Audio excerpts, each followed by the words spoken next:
Varoitus. Seuraava tarina saattaa järkyttää herkimpiä kuulijoita, sillä se on 100% totta. Pienessä kyläpahaisessa Peräjärven rannalla sijaitseva Peräjärvi, niin siellä sattui kummia. Kyläkauppiaan edessä seisoi itse saatana, joka vaati Teimon päätä vadille hänen tekemiensä syntien takia.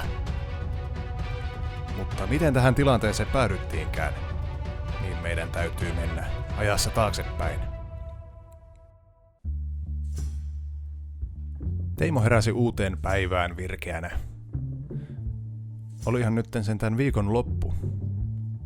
Teimon ei tarvinnut mennä avaamaan kauppaa.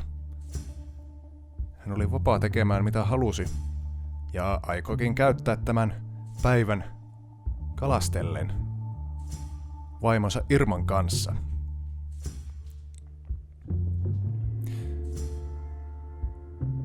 Irma ja Teimo lähtivät soutelemaan Peräjärvelle.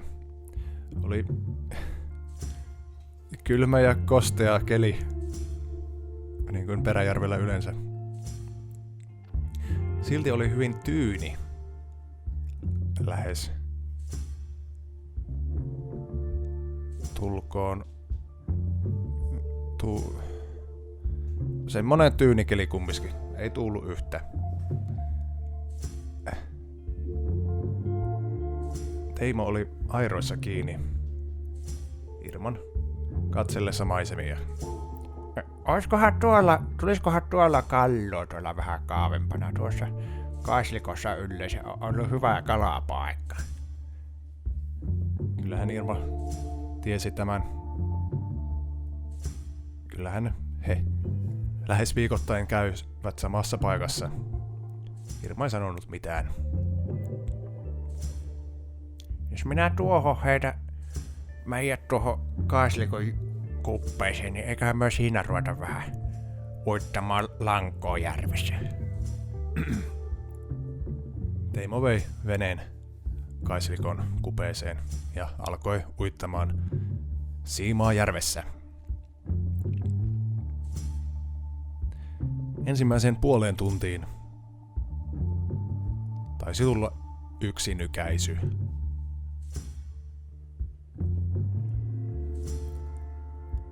Seuraavaan puoleen tuntiin ei tullut sitäkään. Teimo on siltikään lannistunut. Hän on tottunut odottelemaan asioita, mitä ei välttämättä koskaan tule saamaan. Yhtäkkiä hän kuuli karmivan kiljaisun. Irma huuttaa. Krokotiili hyökkää! Teimo kääntyi ja katsoi. Toden totta, siellä jokin musta möykky oli tulossa venettä kohti. No mitä, eihän tiennyt mitään krokotiileja on. Me ollaan Peräjärvellä hölmönainen. Sehän on saukko! Mutta mitä sitten kävikään? Musta möykky tuli lähemmäksi venettä ja se todellakin oli saukko, aivan kuten Teimo oli olettanutkin. No, sitähän minä sanoin, että saukkohan se on, ei se mikään krokotiili, vai mitä Irma? Teimo käänsi päänsä veneen nokkaa kohti. Irma ei ollutkaan siinä. Teimo hämmästeli, katseli ympärilleen, missä ei näkynyt ketään. Hän käänsi päänsä järveen saukkoa päin, joka edelleen tuli venettä kohti.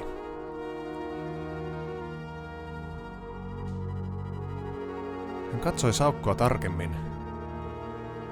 Se ei ollutkaan saukko. Sillä oli ihmisen kasvot. Kasvot, jotka juuri äsken kuuluivat veneessä istuneelle Irmalle, olivat nytten siirtyneet tämän vedenalaisen otuksen pään tilalle. Mitä sä Irma siellä? Tule takaisin veneeseen. Lähden nyt siellä kylmä ja kostee on siellä. Kuitenkin tämä otus kääntyi kannoillaan, sukelsi, mäiskäytti mennessään jättimäistä pyrstöään veden pintaan ja katosi pinnan alle.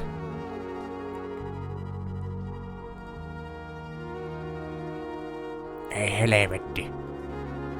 Onko minä nainut jonkun merenneijon vai mikä tämä nyt on tää tarina? Teimo ihmetteli tarinan suuntaa, aivan niin kuin tätä ei olisi käsikirjoitettu tai jotain. Aivan kuin tätä keksittäisiin päästä sitä mukaan, kun sitä kerrotaan. Mutta tämä tarina ei ole keksitty. Tämä toden totta tapahtui Teimolle eräänä viikonloppupäivänä.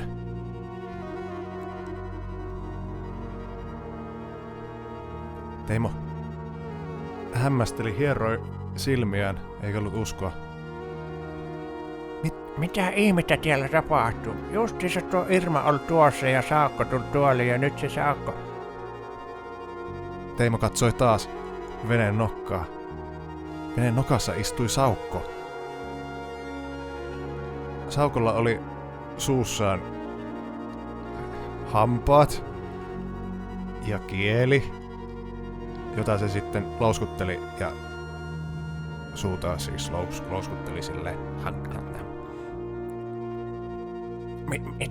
Mistä tuokin otus tänne oikein tullut? Teimo vilkaisi, vieläkö näkisi pinnan alla Saukkoa, mutta järven pinta oli täysin tyyni. Missään ei näkynyt värettäkään. No mistähän tuo Saakko tuli, kun ei se... Teimo taas katsoi veneeseen, eikä siellä mitään Saukkoa ollutkaan. Ja se Irmakin on kadonnut, eikä se nyt saatana hypännyt tuonne järveen. Sitten Teimo katsoi kättään. Hän huomasi, ettei hänen sormessaan ollut enää sormusta. Samaa vihkisormusta, jota hän on pitänyt jo vuosien ajan sormessaan. Vai oliko sittenkään? Pam! Oliko Teimo koskaan ollut naimisissa? Hän alkoi miettiä menneisyyttään. Hän alkoi miettiä, oliko hän koskaan tavannutkaan tätä Irma-henkilöä? Oliko Teimo koskaan ollut mitään, mitä hän on väittänyt olevansa? Kun hän mietti tarkemmin, hän ei muistanut, olisiko mitä oli tapahtunut menneisyydessä. Oliko hän koskaan ollut painia esimerkiksi? Tai oliko hän koskaan tavannut koiraa?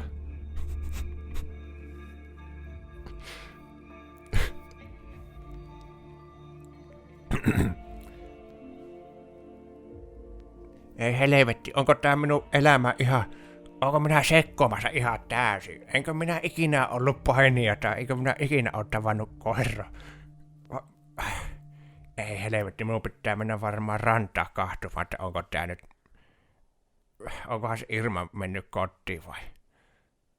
Teimo lähti soutamaan rantaa kohti. Hän kuitenkin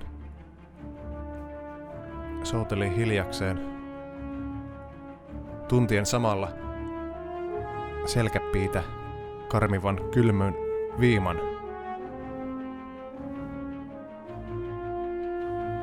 Hän huomasi, että laiturilla jokin odotti häntä. Jokin hahmo. Hän jatkoi soutamista. Hahmo alkoi näyttää yhtäkkiä tutummalle. Hahmo oli aivan punainen. Ja se aukoi suutaan kammottavalla tavalla.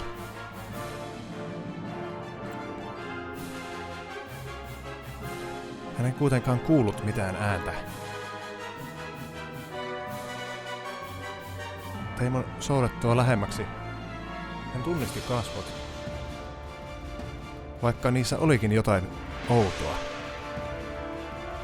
Nämä tulipunaiset kasvot. Hän tunnisti Irman kasvoiksi, joka aukoi suutaan kammottavalla tavalla. Teimo ei kuitenkaan saanut selvää, mitä hän sanoi.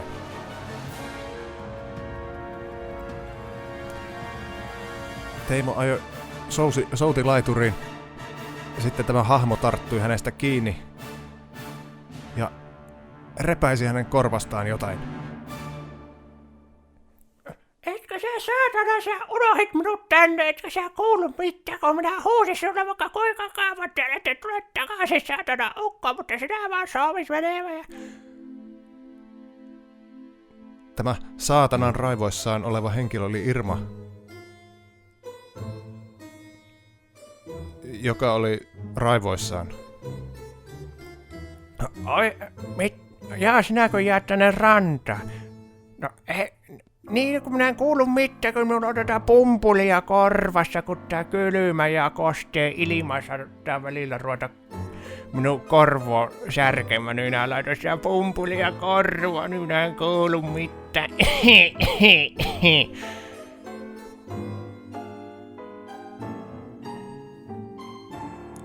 Kaikki oli taas hyvin. Teimo löysi Irman. Hänen sormuksensa oli tippunut sormesta veneen pohjalle. Sieltä se sitten löytyi. Et ei se oli siellä koko ajan.